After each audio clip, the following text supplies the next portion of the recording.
සුබ දවසක් ඔයාලා හැමෝටම. ඔන්න මම අද මේ වීඩියෝ එකෙන් කතා කරන්න යන්නේ ලස්සන ගෙවත්තක්, ගෙමිදුලක් කොහොමද දීර්ඝ කාලීනව ලස්සනට තියාගන්නේ කියලා. ඇත්තටම අපේ ගාඩනින් කරන අක්කලා නංගිලා නම් දැනටමත් මේවා කරනවා. ඒ වුණාට කවුරු හරි අලුතෙන්ම හිතනවා නම් ගාඩන් එකක් කොහොමද මම දිගටම පවත්වාගෙන යන්නේ, අඩු මුදලකින් මොනවාද මම කොහොමද පටන් ගන්නෙ, මොනවාද කරන්න ඕනේ කියලා හිතනවා නම් මෙන්න මේ මූලික කාරණා ටික ඔයාට තමයි. ඉතින් මේ මූලික කරුණු මල් පැල වගේම එළවලු වලටත් අදාළයි. පළවෙනි මූලිකම නැතුවම බැරි කාරණාව තමයි නිසි ජල සම්පාදනය. පැලවලට අවශ්‍ය පරිදි ස්ථාවරව ජලය සපයන්න ඕන. ඒත් ගොඩාක් ජලය දැම්මොත් එහෙම සමහර පැලවලට වතුර වැඩි වෙලා දිලීර රෝග එහෙම හැදෙන්න පුළුවන්. ඒ වගේම වතුර දාති අපි පස්වලට දානවා නම් හොඳයි. මල් තියෙන පැලවලට වතුර පාර සැර වෙලා සමහර විට මල් හැලෙන්න උනත් පුළුවන්. ඒ වගේම වතුර හැමතිස්සෙම දාන්න ඕනෙත් නැහැ. අවශ්‍ය වෙලාවට පමණක් යෙදීමෙන් පස්වල තෙතමනය සමබරව තබා ගන්න පුළුවන් වෙනවා. ඊළඟ මූලික කාරණාව තමයි පස නඩත්තු කිරීම. අපේ පැලවල තියෙන පස්වල ගුණාත්මක භාවය පරීක්ෂා කරලා ඕනේ නම් කොම්පෝස්ට් හරි වෙනත් කාබනික පොහොර හරි එකතු කරලා පස සරු කරගන්න ඕනේ.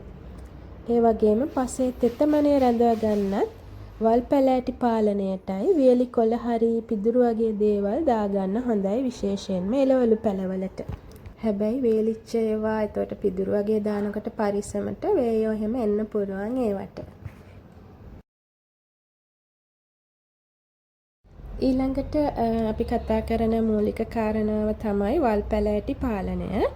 අපේ එළවලු හරි මල් හරි පාත්තියක වල් පැල හැදිලා නම් ඉක්මනින් ඒව ඉවත් කරගන්න ඕන. මොකද නැත්තම් අපි දාන පොහොර ජලය වලට අපේ පැලවලට තරඟ කරන්න යනවා වල් පැල එක්ක. ඇත්තටම වල් පැලවල බීජ හැදිලා නම් ඇට හැදිලා නම් ඒවා පැතිරෙන්න ඉස්සරලා අයින් කරගන්න එක තමයි හොඳ. ඊළඟ මූලික කාරණාව තමයි කප්පාදු කිරීම සහ පිරිසිදු කිරීම. ඉතින් අපේ ගාඩන් එකේ තියෙන පැල හරියට කප්පාදු කිරීමෙන් පැලවල හැඩය ලස්සන ෂේප් එකකට තියාගන්න පුළුවන් වගේම ගහ අලුතෙන්ම වර්ධනය වෙනවා අලුත් විදිහට. මැරුණු රෝගයක් හැදිච්ච හරි අක්‍රමවත් විදිහට හැදිලා තියෙනවා නම් ඒවත් කපලා අයින් කරගන්න ඕනේ. ඒ වගේම අපේ මල් ගස්වල මැරුණු මල්, වේලිච්ච මල් තියෙනවා නම් ඒවා කපලා අයින් කළාම ආයෙ මල් පිපෙන්න පෙළඹවීමක් වෙනවා. ලස්සන මිදුලක් තියාගන්න ඕනම කෙනෙක් ඉතින් කරන සාමාන්‍ය දෙයක් තමයි ගෙමිදුල කොළ වැටිලා තියෙනවා නම් අතු ගාලා ලස්සනට පිරිසිදු කරගන්න එක. ඒ වගේම අනවශ්‍ය සුන්බුන් ආය ඕන වෙයි කියලා තියාගෙන ඉන්නවා නම් ඒවා ඕනෙම නම් නොපෙනෙන තැනකින් තියාගන්නවා නම් හොඳයි. එතකොට ගාඩන් එක නීට් එකට පේනවා. ඊළඟ කාරණාව තමයි අලංකාරය වැඩි දියුණු කර ගැනීම. අලංකාරය වැඩි දියුණු කරගන්නවා කිව්වහම අපි ඉස්සරලාම බලන්න ඕනේ පළවෙනිම දේ තමයි අපේ ගාඩන් එකට ශාක තෝර ගැනීම. ශාක තෝර ගන්නකොට අපේ දේශගුණය, එතකොට මිදුලට ලැබෙන ඉර එළිය වැටෙන ආකාරය බලලා තමයි පැල තෝර ගන්න ඕනේ. මොකද සමහර මල් වලට තද ඉර එළියක් ඕන වෙනවා මල් පිපෙන්න. ඉතින් ඔයගේ ගාඩන් එක මුළු අවුරුද්ද පුරාම ලස්සනට තියෙන්න ඕනේ නම් සදාහරිත පැල වගේම විවිධ වර්ණ වලින් යුතු පත්‍ර තියෙන වෙරිගේටඩ් ශාකත් ලස්සනට එකතු කරගන්න පුළුවන්, වාට තෝරගන්න පුළුවන්.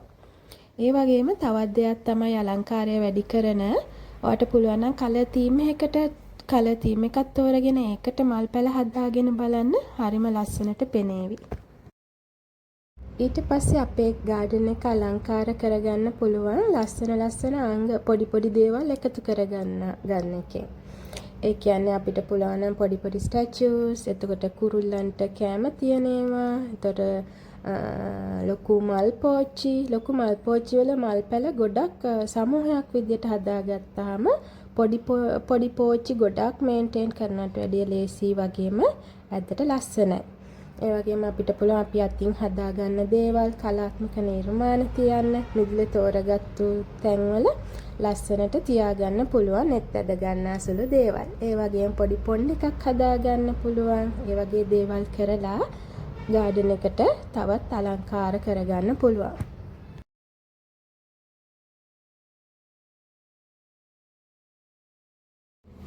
ඒ වගේම අපිට පුළුවන් අපේ ගාඩන් එකේ පොළව ලස්සන කරගන්න ගල්, එතකොට තනකොළ, ඒ වගේ දේවල් යොදාගෙනත් පස් පේන්නේ නැති වෙන්න ඕන තැන් වහලා අලංකාර කරගන්න පුළුවන්. ඒකෙන් අමුතුම ලස්සනක් ගේනවා ගාඩන් එකට.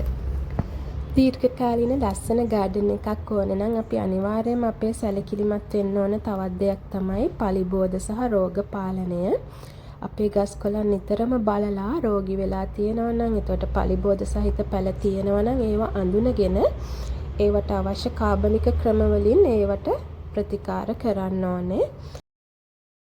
හැබැයි ඔය සමහර කොළ කන පණුවන් එහෙමනම් ගාඩන් එකේ ඉන්න කුරුල්ලොම කාලා දානවා. හැබැයි ගොළු බෙල්ලෝ වගේ නම් අනිවාර්යයෙන්ම අයින් කරලා දාන්න ඕනේ. ඉතින් මම අද මේ වීඩියෝ එකෙන් කතා කරේ අපේ ගාඩන් එක දීර්ඝකාලීනව ලස්සනට තියාගන්න ඕන වෙන මූලික කරුණු අපි දැනගන්න ඕනේ කාරණා 6ක් ගැන. ඇත්තම කියනවා නම් සරලව කියනවා නම් ඉතින් ස්ථාවර නඩත්තු කිරීමයි ඔයා ගෙවත්තට අවධානය දෙන තරම අනුව තමයි ලස්සන ගෙවත්තක් අපිට හම්බ වෙන්නේ. ඉතින් අසනීප තත්ත්වය නිසා කටහඬ නම් වෙනස් ඇති අද වීඩියෝ එකේ.